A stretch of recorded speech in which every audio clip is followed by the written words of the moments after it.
congratulate us for having the power. Who would have thought one can major in social media, minor in Catology, or major in Mobile Legends, minor in Ensaymada Baking, or major in TikTok, minor in anime studies. Totoo ang chismis. We really can do it all. And since we still have loads to discover, it is time to get giga-powered with Smart Giga-Power. Enjoy 20 gigabytes for all sites and apps for only 149 pesos, so we can jump from app to app, passion to passion, chika to chika. Para more ang saya. Get giga-powered na day! My apologies. Download the GigaLife app and choose Giga Power. Simple, smart to code.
Good evening, everyone, and welcome to another episode of 2OT. 2OT is, of course, presented by Smart 5G. Ako po si Carlo Pamintuan, kasama si Magumar John. Nagpakita kami sa inyo ngayong gabi because we want to discuss the final 4 scenarios na natitira pa sa ating Honda PBA Governors Cup Elimination Round. We are down to our final 2 games.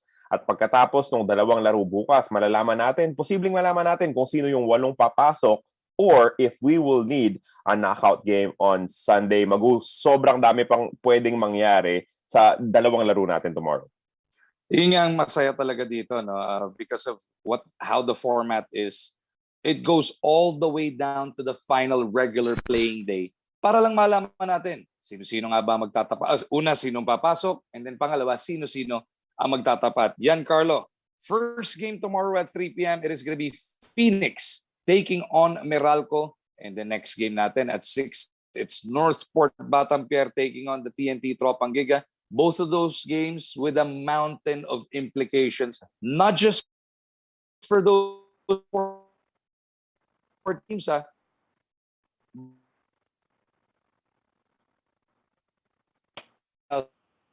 I think nakakat yung kasama nating si Magumar John. Again, those are the 2 games.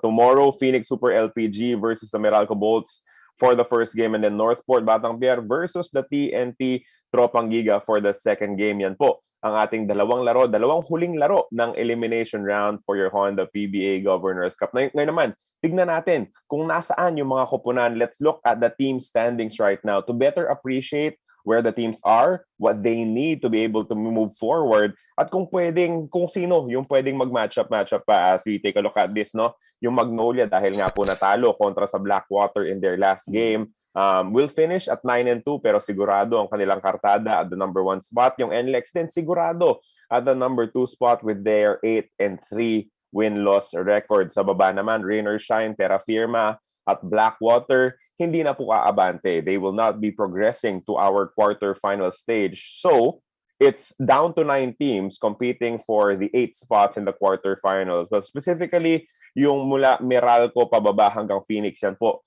ang maglalaban-laban pa. So, welcome back, Magumar John. Magu? Are you there? Mamaya, babalikan tayo ni Magu. But right now, alam ko na yung karamihan sa inyo naghahanap din kung ano yung posibleng mangyari para sa mga koponan nila, even though your teams might not be playing tomorrow, no? So yung fans ng Barangay Ginebra, yung mga fans ng San Miguel Beer, baka hinahanap din kung ano yung mga posibilidad for their respective team. So iisa-isahin po natin yan. Let's start with the San Miguel Beermen. At 7-4, ano nga ba yung pwedeng mangyari sa SMB? First of all, SMB will not be playing tomorrow. They have a record of 7-4. Pakita natin yung best at saka worst case scenario for the San Miguel Beermen. No? Ito na lang po yung pwedeng galawan ng SMB. Kung may isa sa Meralco or TNT na matalo, it means that the San Miguel Beermen with their outstanding import na si Shabazz Muhammad will be progressing to the quarterfinals with a twice-to-beat advantage. Malinaw po yan, no? Meralco and TNT. Kailangan ng San Miguel na may isa sa kanila na matalo para masigurado na papasok sa top 4 itong San Miguel Beermen. On the other side naman, if TNT and Meralco both win in their last game, ang ibig sabihin naman yan, babagsak sa number 5 itong SMB because of the 7-4 triple tie, and with Meralco and TNT winning out over the San Miguel Beer sa kanilang quotient system. So kahit na hindi maglalaro, marami pang pwedeng mangyari sa San Miguel Beer, and I'm sure they will be paying a lot of attention to the games happening tomorrow dahil dyan nakasalalay kung sino yung kalaban nila and kung ano yung kartada nila. Will it be twice to beat? Will it be twice to win heading into the quarterfinals? Magu. Ayan, pasensya na. Medyo naglolo ko dito. But as I was saying kanina nung wala na pala akong kausap, ang pinakamaganda nga dito, no, it goes all the way down to the final playing day para lang malaman natin sino nga ang papasok, sino mga magtatapat-tapat, sino mga may advantage, sino wala. Kaya nga, as you were mentioning, Carlo, even if your team is not playing, you know your team is paying attention to tomorrow's games. Ganun ka-importante ang lahat na mangyayari bukas sa loob ng Smart Araneta Coliseum. The only things we know for sure, I think you mentioned this already, Carlo, Magnolia is number 1, NLEX is number 2, and Rainer Shine, Terra Firma, and Blackwater are no longer moving forward here in the Governor's Cup. Maghahanda na sila for next season. But the rest of those teams, labo-labo pa, Carlo. Tama yan, Magu. Yung Barangay Ginebra, the only thing for sure right now for Barangay Ginebra is they will be competing in the quarterfinals. Siguradong papasok po sila. Ang problema nila is they will be having a twice to win disadvantage. There is no scenario na makakapasok pa po sa top 4 itong Barangay Ginebra. So itong title defense ng Barangay Ginebra in the Governor's Cup will have to start from the bottom side of the rankings. Again, yung San Miguel Beer can finish at 3rd, 4th, or 5th. Yung Barangay Ginebra, sigurado na po that they will be finishing somewhere from 5th to 8th. Tapos hihintayin na lang nila kung sino yung makaka-match up nila. Tomorrow, the first game is Meralco versus Phoenix, Magu. At gusto naman nating ipakita sa mga fans ng Meralco kung saan pwede gumalaw yung kanilang kupunan, where they could end up if they win and where they might end up if they lose. Pakita natin ngayon yung Meralco, the best and worst case scenarios for them. A Meralco win, Magu, automatic. Walang tanong-tanong. If you beat Phoenix, you get twice to beat. Yun nga, automatic na para dito sa Meralco Bolts na they will have that twice to beat advantage by virtue of finishing number 4. Manalo sila, okay na. They will be tied with San Miguel, pero dahil tinalo sila ng San Miguel in their previous encounter, walang quotient yun. Winner over the other lang. So number 3 ang San Miguel, number 4 Meralco. It gets really tricky kung sakaling hindi mananalo itong Meralco. You see there, a Meralco loss coupled with a TNT win, number 5 Meralco. A Meralco loss coupled with a TNT loss, ano yan? Pwedeng all the way down to 8th, 9th. Pwede 8th, 9th, which means bumagsak. sila yung sila yung lalaban sa playoff sa Sunday kung sakaling yan ang mangyari nga po. Kaya nga napakabigat, Magunong sitwasyon ng Meralco, no? They were one of the hottest teams at the start, 'di ba? Hindi to natalo until Northport got to them earlier in this year to start their winning streak. So napakalaki nung pwedeng mawala sa Meralco because if you lose and then TNT also loses, then magiging komplikado yung buhay mo, 'di ba? I mean, you have a tie with Phoenix, with Northport, with Alaska, with Ginebra, with TNT. Kaya pwedeng maging delikado pa for Meralco. But they can forget about all those scenarios if they take care of business against Phoenix. Ikaw ba, Magu, with the way Meralco is playing right now, they've had their ups and downs. Itong si Tony Bishop has been consistent with his numbers. But can you see him elevating his game? Can he shift to another gear? Very...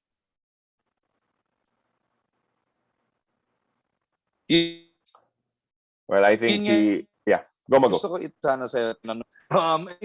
Okay, he still comes out with the numbers. Putol na naman. You're on there, Mago. Ayan. He still comes out with the numbers. Okay naman. Pero hindi kasing dominante nung simula.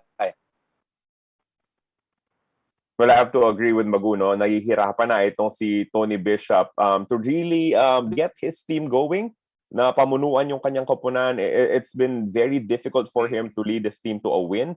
And I think the problem is, as we will be joined by Mago little later on, I think the problem with Meralco right now is that na-figure out na nung rest ng PBA kung paano dedepensahan talaga itong si Tony Bishop. At the start, nung hindi pa siya kilala, he was really good. He was an outstanding mid-range shooter.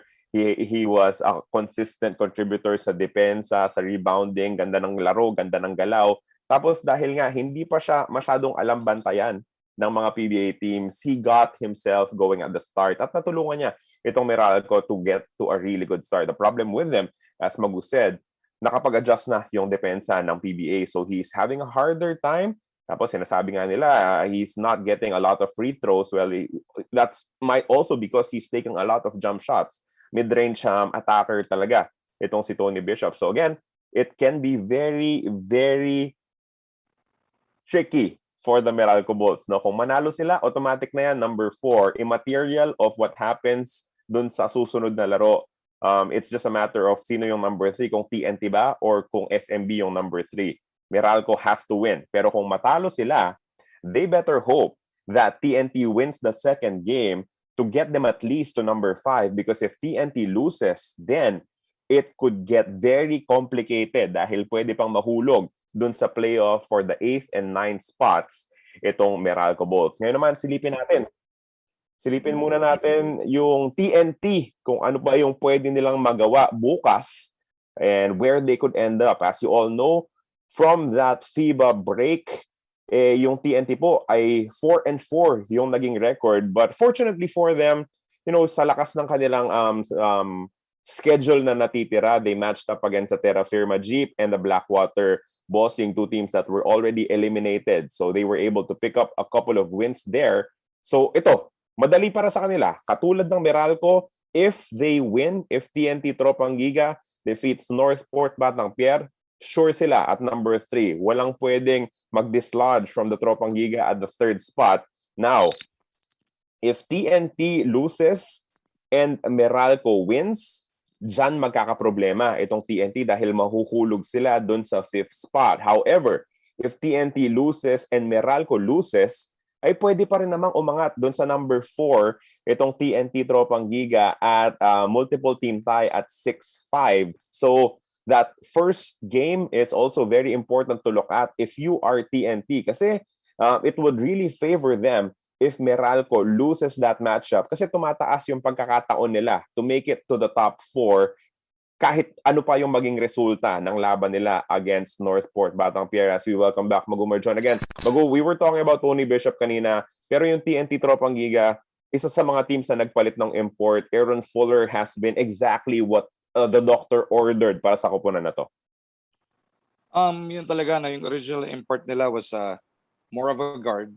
Sa dami na ng gwardiya doon, sa dami na ng shooter. They really needed that inside guy, inside presence, and he does look like a perfect fit for that squad right now. And they're looking scary. They're on a 4-game win streak, second hottest team. Northport yung makakalaban bukas, the hottest team.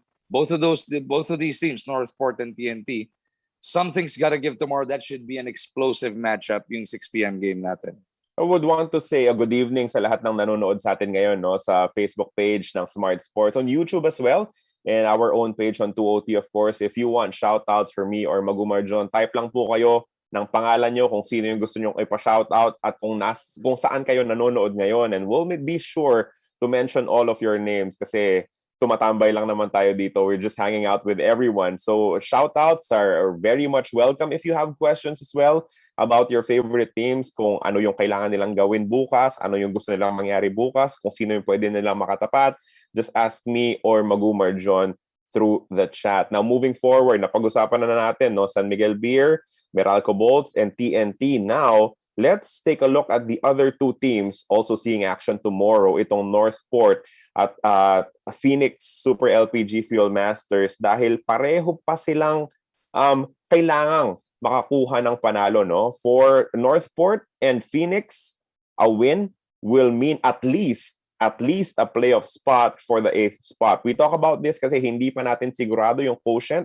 It will depend on the winning margins ng mga laro bukas. Pero if you're Northport and Phoenix, kailangan mong ipanalo talaga. That's the best way for you to move forward in the quarterfinals. Talagang do or die na all the way down to the last game for these two squads. Pero ayun na, if they both win playoff, if they both lose, sila rin magkalaban. Playoff yan. Tama ba? Yeah. If they both Sila pa rin lose, magkakalaban. if they both lose, Magu, it means sila talaga yung magkalaban. If they both win, posibleng Alaska pa yata, no? Oo, Alaska pa yung pwedeng bumaba. Nasisilipin din natin mamaya, no? Magu, ngayon, I'll just read a couple of shoutouts, no? Kasi maraming naghihingi ng shoutouts dito. Let's May start nagtatanong may Oh. chance ba mag-top 4 highest? Pakilagay po yung team. Pakilagay po yung team na tinatanong nyo para masagot namin ni Carlo. Sige, shoutout muna ako na si Ronald Odaza Jr., si Mac Reforge, si JC Franco watching from Antipolo, si Glenn Frey na alam ko to, kaibigan natin na sobrang Alaska fan, si Johari Ibrahim Dimnang, si Ray Kadaironi, CG Libar watching from Qatar, si Merv, nanonood si Merv, shoutout sa kaklase niya nung college daw na bagsakin na si Marco Guaps Ferrer. Love you, tol, sabi ni Merv. Magandang gabi, Merv. Tabs, hahanga ka sa mga pinagagawa. Nahilo si Guaps kanina kakagawa nung magiging final team standings tomorrow. 4 na ibang version, abang-abangan mo lang. Rai Kabudil, magandang gabi sa'yo, watching from Antipolo. Si Joel Hilario Madane, John Castillo, Renny Yonto, solid TNT fan daw siya. Maan Mataverde, shout out to Hannibals of Sampaloc, Manila. Shout out din kila Lyndon Russell, Herm Walan Ogan, and his family. Si Maria Dolores Paraoan, Melvin Mondehar, Bordeos Rapido Mercader, si Jeffrey Pokis, Rolly Gelig, Marlon Sumera, Carlton Go, Calvin Castro, si Jet De Jesus, yun, si Idol Jet na isa ring Alaska fan. Magandang gabi sa'yo. Good to see you, no? Nung Alaska versus Magnolia after a long while. Job Garcia, Karth Ian Peña Florida, si Tin Aquino, at saka si Jaymar Felizan Rica Plaza. Magandang gabi po sa inyong lahat. And thank you for joining me and Magumar John dito sa ating mumunting kwentuhan dito sa 2OT. Si Gesto Gatanela, naghihingi rin ng shoutout. Si Maria Dolores, sabi niya, Northport, Batang PR, show your mantra, win your game tomorrow, sabi niya. So, a supporter for Northport, Batang PR. Sabi ni Nelson Sendrihas Samputon, Sir, ask ko lang kung sino ba ang makakalaban ng SMB sa playoffs. Hindi pa po sigurado yan, Sir Nelson. As we will discuss a little later on, marami pang pwedeng mangyari, no? But by the looks of it, kung mag-number 3 sila, posibleng Hinebra. Kung mag-number 5 sila, posibleng Meralco. So if I am, guessing, tingin ko mauuwi sa dalawang yan, either Hinebra or Meralco. Pero mamaya di-discuss natin yung mga possibilities. Sabi ni Chiclet Muego, hello from Cebu. Ano daw siya? Pure Foods fan for life to Sir Magu. The ever energetic when covering games. Keep it up with all you do. May shoutout ka pa, Sir Magu. Thank you. Ito naman, pabati po Jasper Gun SMB. We Not Me Alaska Playoffs, si Mark Christian Gutierrez yun. Anong team makakalaban ng Magnolia? Malalaman po natin yan kung sino mag-end up number 8. Ang sure pa lang po, number 1 na Magnolia, hinahanapan pa natin ang makakalaban by tomorrow or by Sunday actually. Kasi baka bukas hindi pa malaman kung sino 8. Pag may nagtayo pa sa 8-9, sa Sunday po yan. Sa mga taga Manawag, Pangasinan, Solid Magnolia, si Butch Soria. Shoutout to Ate Maris. Favorite din ang Magnolia, sabi ni Alan Isley. Hello from Cebu, Sir Carlo. I'm a Pure Foods fan. Eto na yata na yung kanina. yan, nadaanan mo na. Mga taga Laguna rin sa si Nat. Maraming salamat. Alfie Martinez, Nurjay Linebs, update sa Alaska, Coms Ali. Tutok lang kayo, mamaya iisa-isay natin. Si Dennis de la Cruz, shoutout din daw. Yun, mamaya daanan pa natin mga ibang shoutout, Carlo. Ito, since tinanong na rin sa atin kung ano yung pwedeng mangyari sa Alaska, wala po silang laro bukas, pero manunood sila sigurado dahil may risk na sila pa ang lumaban for a knockout spot in the 8th and 9th positions. And this is what could happen for them, no? Pag parehong nanalo, ang Northport at Phoenix, ang mangyayari dyan, lalaban ang Alaska for a KO match in the number 8th spot. Kasi sila yung may pinakamababang quotients with a multiple team tie at 6 and 5. At dahil mananalo yung Northport at Phoenix, aangat pa ng konti yung quotient na yan. Diyan nga po darating yung posibilidad na baka Meralco pa, of all teams, yung mahulog to the knockout match against Alaska if Northport and Phoenix both win their matches tomorrow, Mago. Depende pa rin yan sa magiging mga final numbers natin. Kaya bukas, actually, may trabaho ka ba bukas, Carlo? Wala akong, manunood lang ako bukas. So habang nanonood tayo, may hawak lang tayong calculator bukas. The entire time compute ng computer, ganito na lamang, ano kaya mangyari, ganito, gano'n. It should be fun. We're all gonna be scoreboard watching tomorrow and it should be really interesting what goes down. Ayan nga po, ito yung sa nagtatanong sa Alaska, yan nga po ang pwedeng mangyari dito sa Aces. So let's discuss the matchups, Maguno. The first game, Meralco versus Phoenix. One has kept its original import in Meralco. The other has a very new import in Phoenix. But yung kanina nasabi ko, no, when you were off the air, nakapag-adjust yung PBA kung paano depensahan si Tony Bishop. But yung import ng Phoenix, isang laro pa lang. So he is still new. There's still very limited videos of what you can see about him. Is this an advantage for the Fuel Masters? Alam mo kung ano yung pinakamalaking advantage? Hindi na yung video. Yung 21-21, that stat line, that monster stat line was ridiculous. At hindi pa siya yung talagang focal point.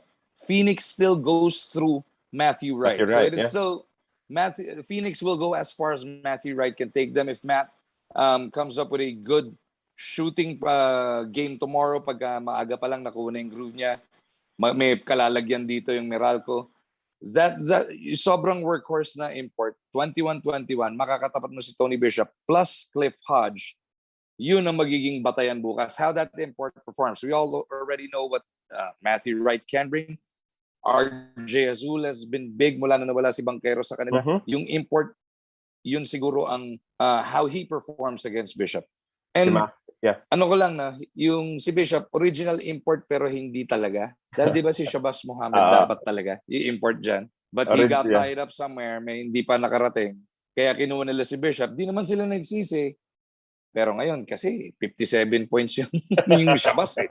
57 eh. Ang hirap isipin eh, di ba? Against him. Of all people pa. Against him pa, di ba?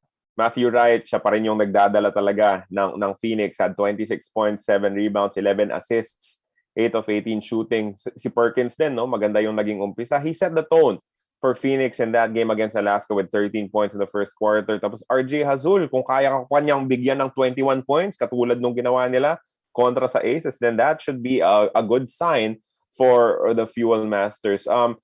Chris Banquero has been playing well for Meralco. Pero yung nakakagulat, no? I think it's a bit surprising how Chris Newsome struggled in that match against the San Miguel Beermen. Only 5 points. He did get 4 rebounds and 7 assists. Pero 5 fouls, tapos 2 of 11 shooting lang from the field. Isa mo pang pwedeng angulo dyan, yung Banquero versus Phoenix. Yeah, of course. The team he just left, di ba? The team he just left. And he was the leading scorer At the time he left Phoenix, he was the leading scorer of that squad. Si Matthew Wright was stuck in a rut at that point. Pero ngayon, he has moved on and he's been playing well din naman. Hindi na siya inaasahan ganun kabigat sa scoring. But it should be interesting how that unfolds as well in that 3 p.m. game. That's true. Kasi kung ikaw yung Phoenix, you want to prove him wrong. Diba? Parang he said na he thought that at this stage, Meralco had a better opportunity to move farther in the playoffs. Diba? Parang sinabi niya yun. He wanted a better chance to win, better chance to move forward and chase the championship. He thought he would have it with Meralco. Pero if you're the Field Masters, it's the perfect opportunity to say, yung iniwan mo can actually compete, can actually, threaten for a big spot in the playoffs. Alam mo niyo, perform well. Yun naman matindi doon. Ang magiging question lang ngayon para sa Phoenix, can they get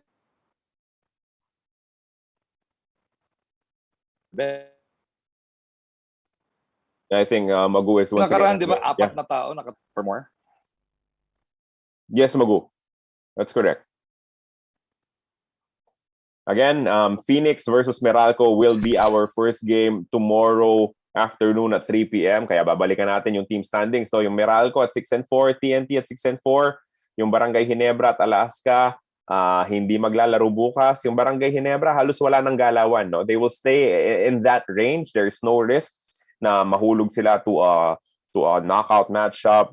They'll be there. They'll be competing in the quarterfinals. Pero yun nga lang po yung problema ng Barangay Ginebra. The defending champions will have a twice to win disadvantage sa quarterfinals. So babalik muna tayo sa mga nagpapabate, sina Cheryl Diaz, Rene Blanes, si Neri Rodolfo, si Bri Lee, Anton Travis, Arnel Anacan Blas, Alfie Martinez, si Alexis Deheron Factoriza.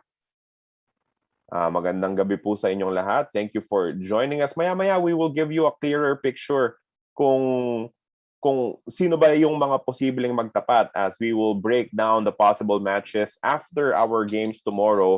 Pero, syempre, kailangan din natin pag-usapan yung second game of the game day bukas.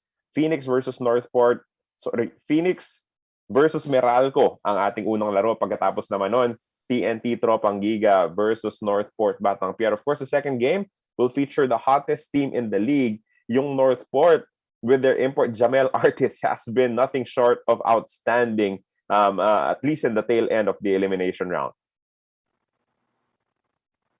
Isa pa to sa mga nakinabang talaga dun sa pagpapalit ng import. They really got themselves going. Lumabas yung laro ni Jamie Malonzo. Arwin Santos is still doing Arwin Santos things. Tapos, balikan mo pa ng Robert Bolick who just picked up 17 assists, a career high in their last game. So tuloy-tuloy yung ganda ng laro itong Northport Batang Pier as they've slowly but surely climbed back their rankings, and now with one win against the TNT Tropang Giga, pwede silang umabante to the quarterfinals with no questions asked. That is a big game for sure dahil parehong may pinaglalaban eh. Yung Northport, they want a spot in the quarterfinals. Yung TNT, they want a spot in the top 4. So expect a big match as both teams will go all out to try and pick up a win in our second game tomorrow. Balik tayo sa mga shoutouts. Si Charlie Arsena, si Ryan J. Matulak, si Teddy Ventura Babon. Sabi niya, Sir Carlo, sino po pala nauuna sa best import ngayon sa Governor's Cup? Maraming salamat po. We don't have the official numbers yet, but by our estimations, it would most likely be Mike Harris. No? Baka sundan pa yan itong si Tony Bishop of Meralco. And of course, Justin Brownlee will always be there. Malaking bagay sana for NLEX if they still had KJ McDaniels trying to win that best import of the conference. Pero umalis na nga po siya. He will not be playing for them in the quarterfinals. Shout out din kay Jemuel Ordeveza, kay Danny J. Maraya, kay Mikael Argueza. Shout out from Pangasinan, at sa mga anak niya, sina Nika, Nika at Ella. Si Patrick Tabolinar also from Pangasinan, Arnold Miranda de la Cruz.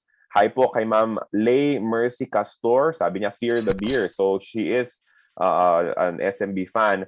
Si Jerlyn Hero, watching from Saudi. Magandang gabi po sa inyong lahat. As Mago, Meralco versus Phoenix is a big game, but Northport is in rhythm going up against TNT. That should be another fun matchup. So nakabalik na talaga ako. Totoo na to. Totoo na. Welcome back, Mago. Is this real life? Pasensya na. Andito na ako sa tabi mismo ng router. Lumipat na ako. Ayun. Andito na. Nakabalik na nga. Ano ba yan? Ang daming bloopers ng episode na to, Mago. Nasa-stress na ako. Mas nasa-stress ako ngayon kaysa sa mangyayari bukas. Sabi ko, yung Northport at saka TNT, kailangan talagang, di ba, go hard para manalo. Kasi Northport, if they win, quarterfinals, sino ba naman yung mag-aakala na yung 0-5 na team na nag-umpisa na lahat feeling nila tapos na yung conference nila will make it all the way to the quarterfinals, habang yung TNT, a win will give them a sure spot in the top 4. Alam mo yung gusto ko dyan sa matchup na yan? Sabi nga ni Coach Chot, ito yung magiging sukatan talaga ng TNT on how far they're gonna go in this tournament. Dahil nga, it's the hottest team in the PBA, yung Northport, winners of 5 straight.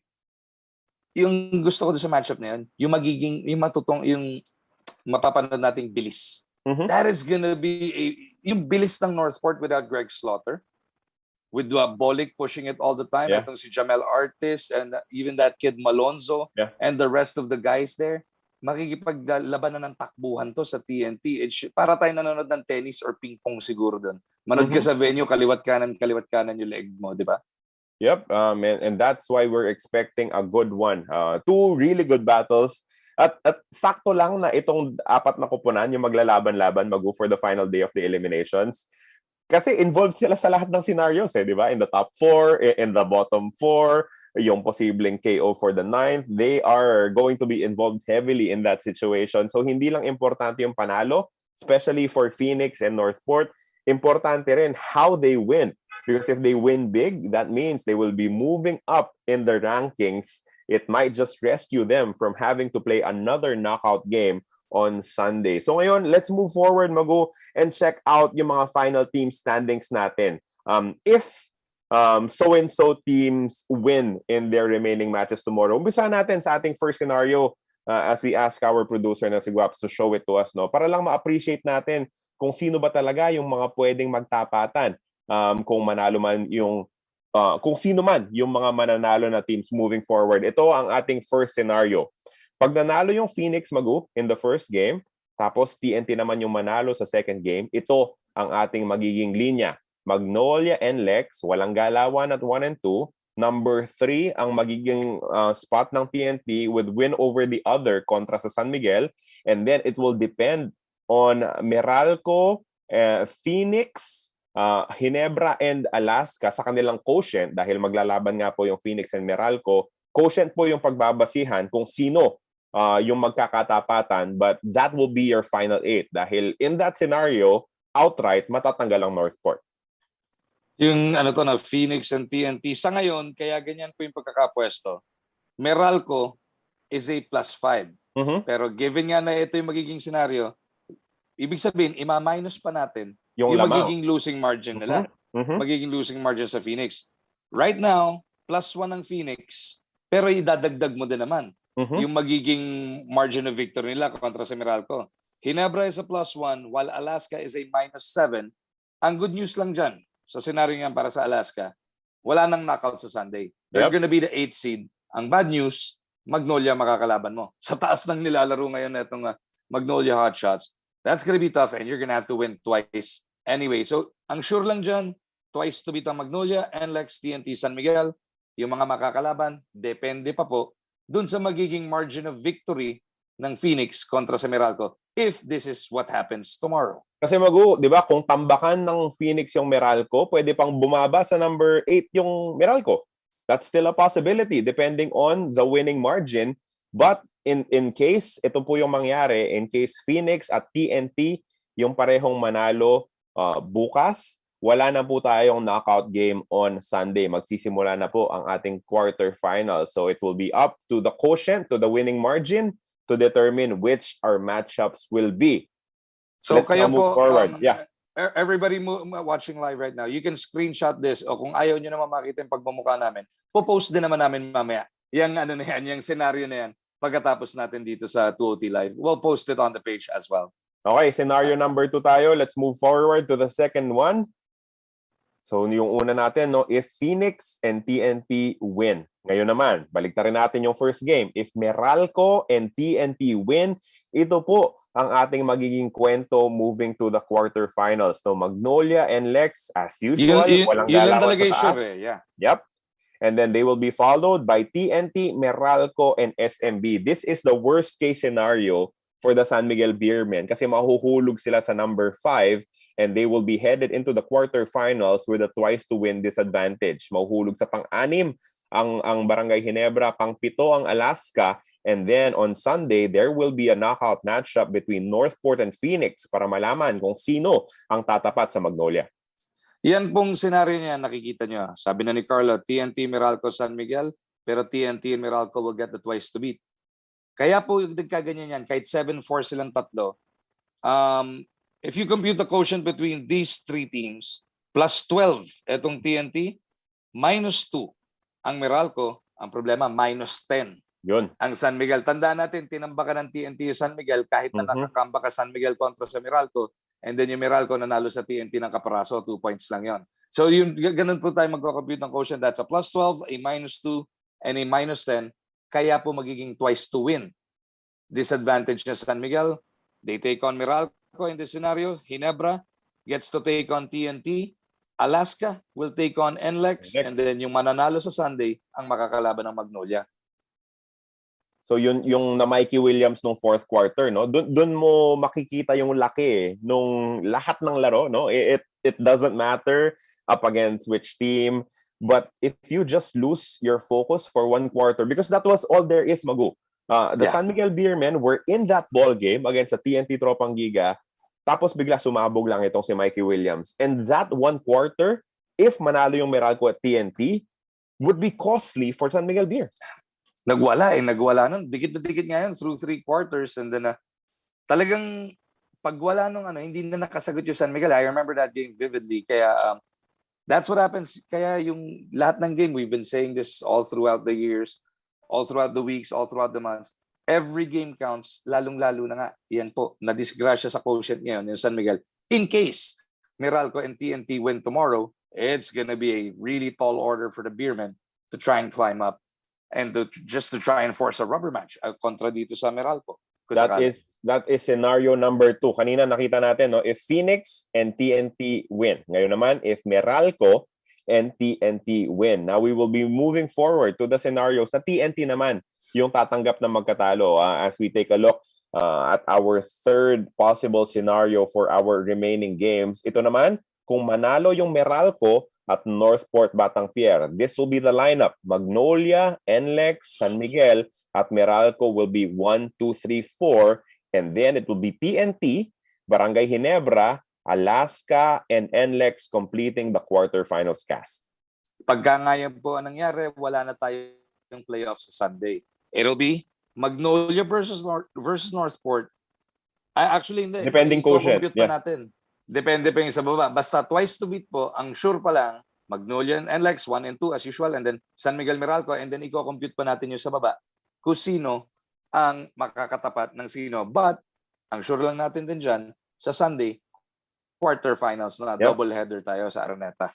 Pero malamang sa malamang, TNT will stay at number 5 because they will have the superior quotient in this situation. No? Yung tanong na lang siguro dyan, kung aangat ba yung Northport, will they win enough kontra sa TNT to dislodge Alaska for that number 7 spot? But those are the top 4. Yan po yung papasok na top 4 kung manalo yung Meralco at Northport. So nakikita nyo, di ba?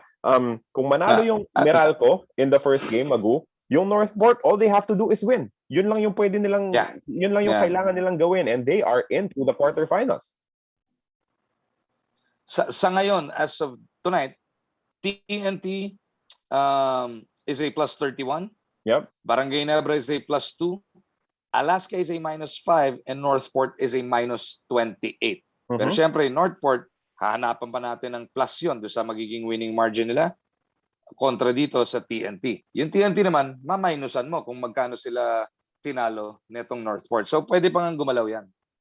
Yeah, but again, if you're Northport, you don't even care at this point kasi all you need to do is win. Kahit manalo ka lang ng 1 point, it doesn't matter if you're 8th or 7th kasi pareho lang naman na twice to beat yung haharapin mo, no? You just focus on getting the win. You don't really care about the numbers if you're Northport.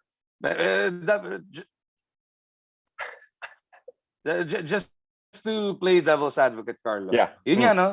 Twice to win ka rin naman. Mamimili ka pa ba? Magnolia tsaka NLEX sa taas ng nilalaro. Baka pwede pa nga mag-NLEX ka dahil wala si KJ McDaniels, di ba? Ang hirap din 5 kasi or 7, baka magulat sila sa bagong import, di ba? Ang hirap din kasi piliin na tambakan ng 25 points sa TNT Magure. I mean, if you could, I mean, sure, why not try it? But again, ano ba math niyan? Minus 28 yung Northport, plus 31 yung TNT. So if you win yung Alaska lang yung co-compute mo. Yung Alaska lang yung co-compute mo. Kasi 7th lang yung tina-target mo. Minus ilan yung Alaska. Makaangat lang doon. No? Kasi minus 28, ang sakit na eh. para habulin pa yung plus 31 ng isa. Masyado nang... 50 na yata yun. Medyo magulong. Kailangan tama ba, Matt? Kung manalo ka na 50, mga ganon. Higit. Para mag number 4 para mag number 5 yung Northport, kailangan nila manalo ng mga 65. Tsaka take note, TNT yung tatalunin mo ng 65. So in this situation, I guess 8th will be a safe spot for Northport. Maybe they could try for 7th, pero kahit yon medyo mahirap na yata talagang abutin. Pero yun nga if Meralco wins... Ang importante, hindi na sila dadaan sa knockout playoffs. Exactly. Pasok agad. Ayun, makikita mo, no? At least pasok ka sa top 8 dahil naka-fade out na nga yung Phoenix dyan kapag hindi sila pinalad sa first game. So if you are Northport, you're cheering for Meralco in the first game dahil ayaw mo nang problemahin yung Phoenix, di ba? You would want to have 2 shots at making it to the quarterfinals against TNT or against Phoenix if you lose that game. Pero yun yung malinaw. At least hawak mo yung kung ano man yung pwede mong gawin in the conference. 2 shots to survive for Northport, either win against TNT in this game or win against Phoenix in the KO game kung nga pong matalo yung Fuel Masters sa Meralco Bolts in the first game. So para paguluhin pa natin, para palinawin pa natin, basta manalo Meralco sa first game, hindi pa last game ng Northport bukas. Yun lang yun, di ba? Correct. Either quarters or either knockout ang susunod mong game. Depende sa mangyayari sa inyo. Yun ang best case scenario. Best case scenario for Northport. And now moving forward sa ating pinakamagulong scenario sa mga posibilidad na pwedeng mangyari bukas, no? Yung multiple team tie at 6 and 5 mula po number 4 hanggang number 9 ay pwedeng maging 6-5 lahat. And in this case, it will be a couple of upsets, no? Mananalo yung mga teams that are lower right now in the rankings and Phoenix and Northport.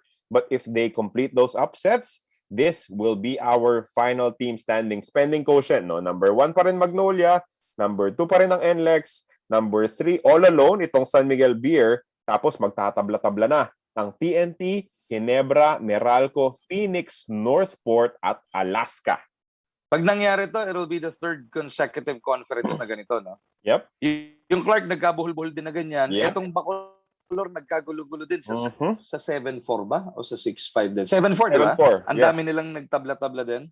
So, sa ngayon, we put TNT there up top kasi plus 27 sila. Pero ima-minus mo yung mangyayaring talo sa kanila bukas. Tama. Barangay Nebras even. Etong Meralco naman, minus 3. Tapos ima-minus mo pa yung losing margin bukas. Yung Phoenix, minus 6, pero i-add mo yung magiging winning margin. Yung Northport, mayon, pero i-add mo yung winning margin bukas. And then yung Alaska, yun ang negative 9. Silang nasa delikado dahil baka kailangan dumaan ng knockout playoffs yan. So, in my opinion, Magu, sa tingin lang natin, no, if this scenario happens, it will either be Meralco or I think Phoenix. Pwede pa ba yung Phoenix or Northport versus Alaska? Yan Very tough eh. Oo eh. Kasi magulo yung math eh. Ang hirap manghula di ba? Pero if Phoenix wins big against Meralco, kaya yun yung malaking bagay for Meralco. That will have to be avoided at all costs, no? Huwag kang magpatalo at saka lalong-lalo na huwag kang magpatambak ng double digits against Phoenix because that will drop you all the way to number 8. Tapos baka ikaw pa yung lumaban sa Alaska for the knockout match. So if you're an Alaska fan naman, kung ayaw mo pang matapos yung last dance or ayaw mong madelikado sa isang knockout game, there's only one scenario that you're looking at. It's if Meralco and TNT win. That tucks you in safely at number 7. Yung tatlong iba pang scenario, depende pa sa final numbers. Kung dadaan ka sa knockout for 8 or hindi. Yun pa yun eh. May question pa. Well, diba? yung Phoenix at Northport kasi if isa dyan matalo, safe na yung Alaska. That's it. If one of them loses, tanggal na sila. Dahil yung Alaska is at 6-5. So kung matalo yung Phoenix or matalo yung Northport, may isa ng siguradong 5-6. So tanggal na sila. Those are okay scenarios for them. Papasok ka sa quarterfinals. But this is the worst for Alaska. Yun yung malinaw. Ito yung pinakamasama for the Aces. Dahil sila yung may pinakamababang quotient right now at -9. So if this happens, they will play a knockout game on Sunday against a yet-to-be-determined opponent. Could be Meralco, could be Phoenix or Northport, depending on the scores. So dalawa lang pala, Carlo. At tatlo pala. Actually, mali. Ang ayaw lang ng Alaska mangyari. It's this. Yes, correct. Ito lang ang ayaw ng Alaska kasi if Phoenix TNT wins, pasok silang 8. Pasok ng Alaska, wala nang knockout. If Meralco Northport, pasok ang 8, tanggal lang Phoenix. If Meralco TNT, number 7 sure ang Alaska, and then Phoenix Northport ang knockout. Ito lang yung iniiwasan mo talaga. Simplehan pa natin. Phoenix and Northport.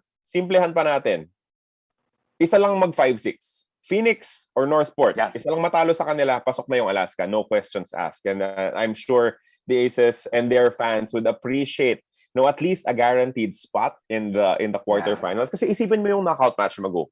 Isipin mo how complicated that is. You will have to survive 3 knockout matches. Yung una sa 8 and 9, tapos dalawa dun sa twice to beat, and you're looking at Magnolia.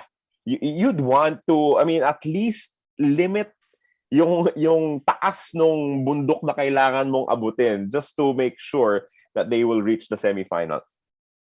Napakabigat. It's gonna be a tall order if you want this last dance to make it at least to the semis. Syempre, ang dream scenario, finals and or win a championship.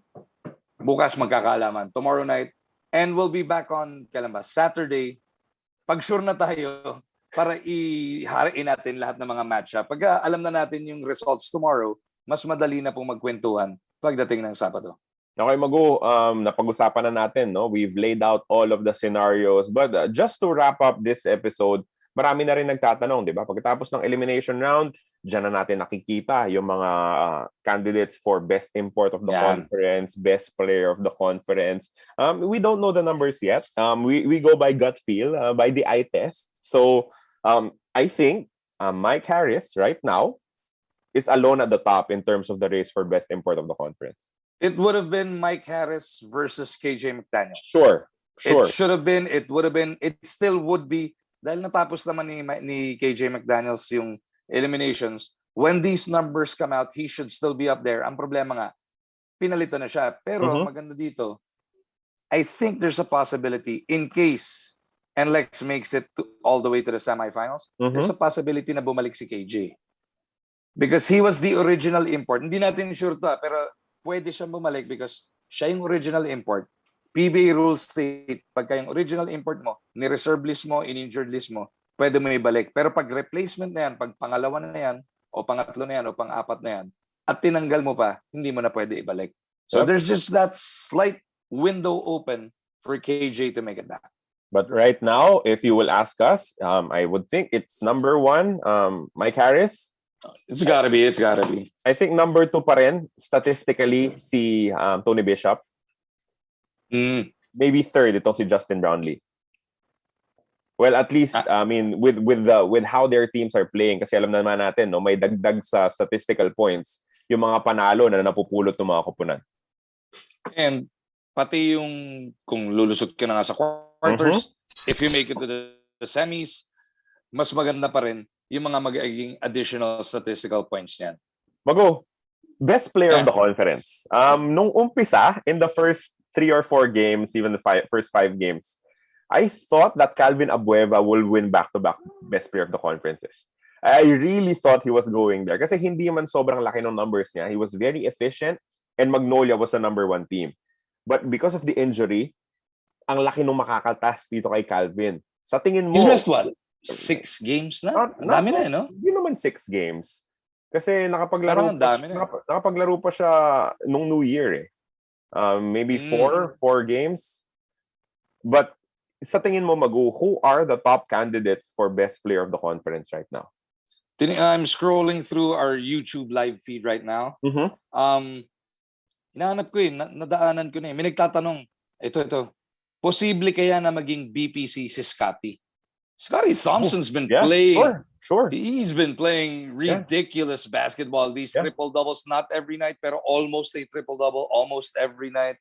Ganda and without sina Stanley Pringle doon sa Barangay Nebra, you wouldn't know where they would be without Scotty Thompson right now. Kung BPC or yung value, yung Scotty, isa na yan definitely should be in the running. Sure. Yun lang naisip ko. Sino pang tingin mo? Matthew Wright should be in the conversation. He's by far, the most prolific player among the locals itong Phoenix Super LPG. I think Mikey Williams will have to be in the conversation again dahil andun pa rin siya. He's still shooting at a very high clip and leading the TNT Tropang Giga. Another candidate maybe? Bolik. Berto Bolik, pwede kaya? Marami masyadong... Did he play enough games? Did he play enough games? To be honest, I don't think so. You need to play, I think, 70% of your games, di ba? At saka ang hirap na rin habulin no? Statistically, yes, he has been balling out of his mind. 17 assists lang naman. Di ba? Sarap kakampi ng mga ganyang klaseng player tulad ni Bolik. But I'm afraid na hindi siya aabot doon sa... Siyempre, what will solve that, Magu, is to play later on in the tournament, di ba? Kung maglaro ka ng 2 laro sa quarterfinals, maglaro ka ng 5 sa semifinals, makapasok ka sa finals, then you'll be in the conversation for sure. Natatawa ako dito sa kabalin mo. Si Sir Rafi Carlos from Candaba, Pampanga and TNT Nation daw siya. Nandito sa YouTube natin. Magandang gabi, Cargu. Cargu?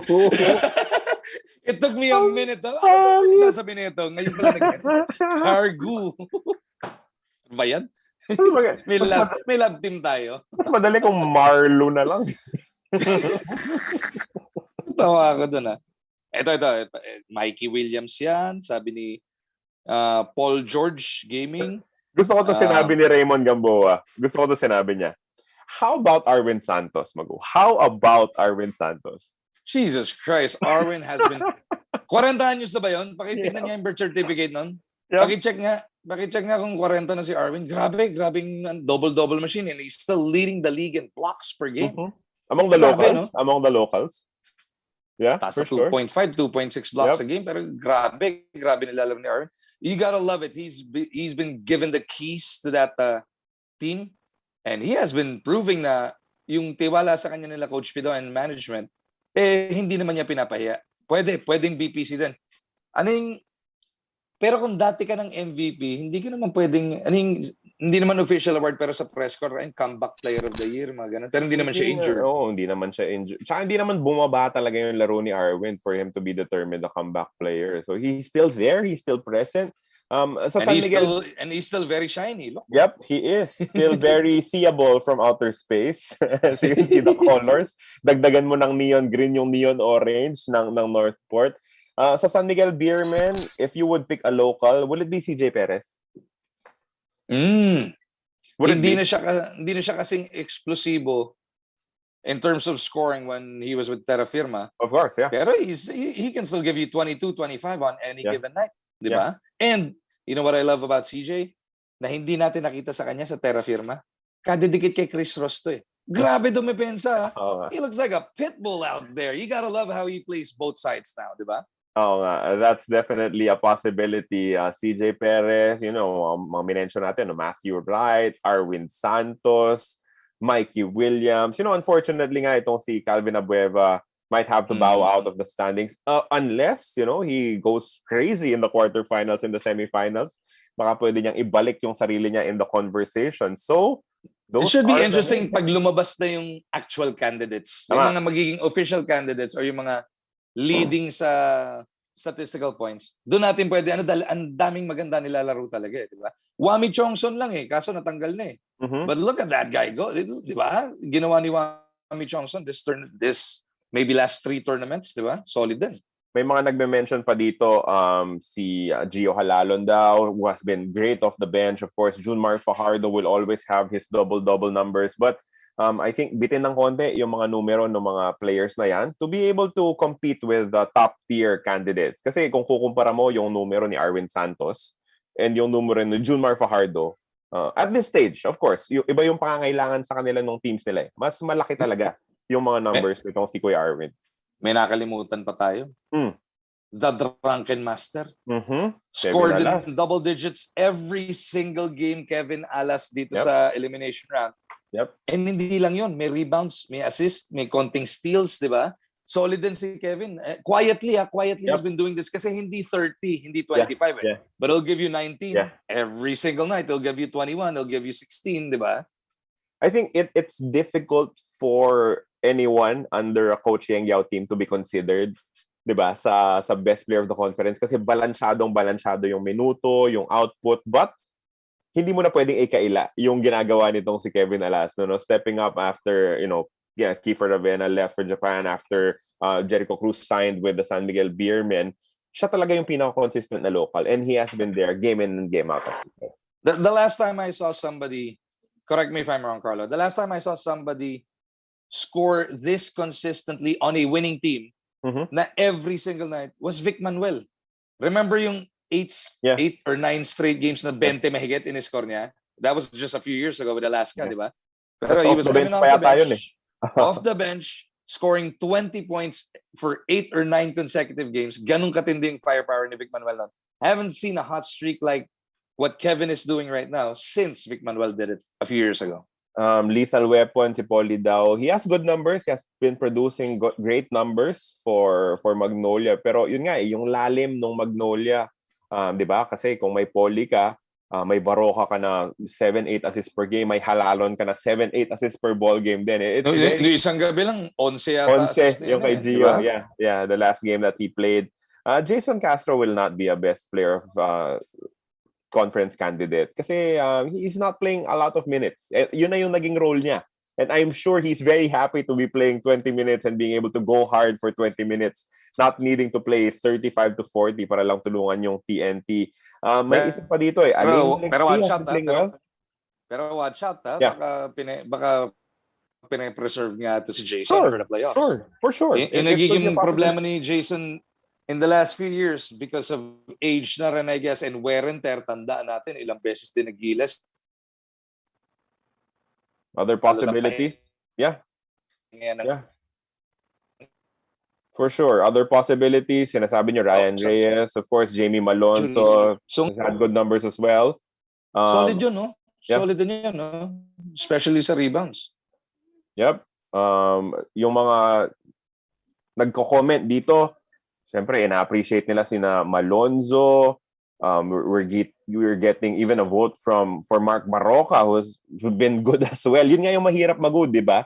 Sa Magnolia. Ang daming magagaling na point guards na lahat sila pwedeng maging option to be a candidate for best player of the conference. Kaya it will hurt their candidacy at some point.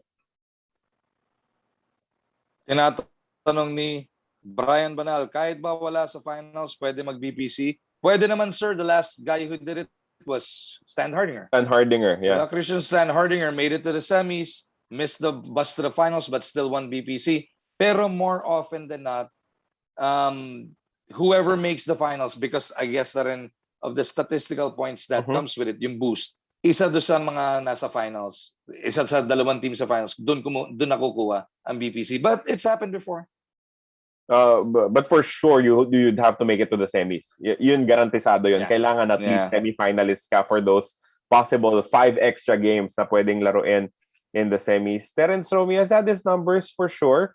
But I mean, if you would have a candidate mula sa San Miguel Beer, I would think na si CJ Perez yun. Statistically. Carla, is it because like CJ Perez and Terence Romeo, they've teamed up at San Miguel? Yung pa 22-22 ni CJ at yung pa 19 o 18 points ni Terence, hindi natin masyado napapansin dahil magkakampi na sila. Kasi dati yan 35, 30, 25 na kagad yun, automatic di ba? At saka kasi sa dating kasi ng panahon, parang gusto nung import nilang gumawa ng 60 per game. So baka hindi na sila magkaroon ng pagkakataon to really help out. You know, as compared to Jamel Artis and how he plays for Northport. Na, sige, di ba, Arwin, mainit ka, sa'yo lahat ng bola. Or Jamie, mainit ka, sige, tira lang. Or Bolik, ikaw magdesisyon sa lahat. You know, they just have an import that can dominate because he's talented. He's Shabazz Muhammad. He's an NBA player. So that would make it a little bit difficult for someone mula sa San Miguel Beer to win BPC, I think. Alam mo, nagalit yata yun nung nadulas eh. Nung nadulas, tapos nakabawi naman ng dunk in that same breath. Pero parang, yun nga, pagkatapos sa larong yun, teka. Kailangan magpakilala, tapos na-shutdown pa siya ng first half. Then he only scored 10 points. Yep. In that first half. And then yung Meralco game. And then went off for 45 in the second half. Di ba? Yep. Parang, ganun na. Di ba? Ayaw nyo maniwalang NBA player ako. Eto, nagpakilala bigla. Nagpakilala yung mama. Minama niya lahat. Put some respect on my name, sabi nitong si Shabazz Muhammad, and he will be a marked man moving forward sa ating Governor's Cup. Dalawang laro bukas, Phoenix versus Meralco, TNT versus Northport, 2 games with playoff repercussions. San Miguel Beer will be watching, Alaska will be watching, and syempre Barangay Ginebra para malaman na rin kung sino yung makakatapat nila possibly in the quarterfinals. All of those games will be very important, will be very exciting. And the second game, Northport versus TNT Tropang Giga, will be airing live. Dito lang yan sa Smart Sports in the Facebook page. So for this episode, magpapaalam na po muna kami nitong si Magumar John. We will be posting all of the scenarios sa 2OT page para makita nyo, no? So you can screenshot, you can study it, you can better appreciate kung nasan yung mga teams nyo, kung sino yung mga posible nilang makalaban. But for this one, we will have to say goodnight. Again, we thank Smart 5G for sponsoring itong episode ng 2OT. Ako po si Carlo Pamentuan for Magumar John. Good night, and we will see you. We'll hang out with you on Twitter, watching the games tomorrow as we end the elimination round ng ating Honda PBA Governors Cup. Magandang gabi po.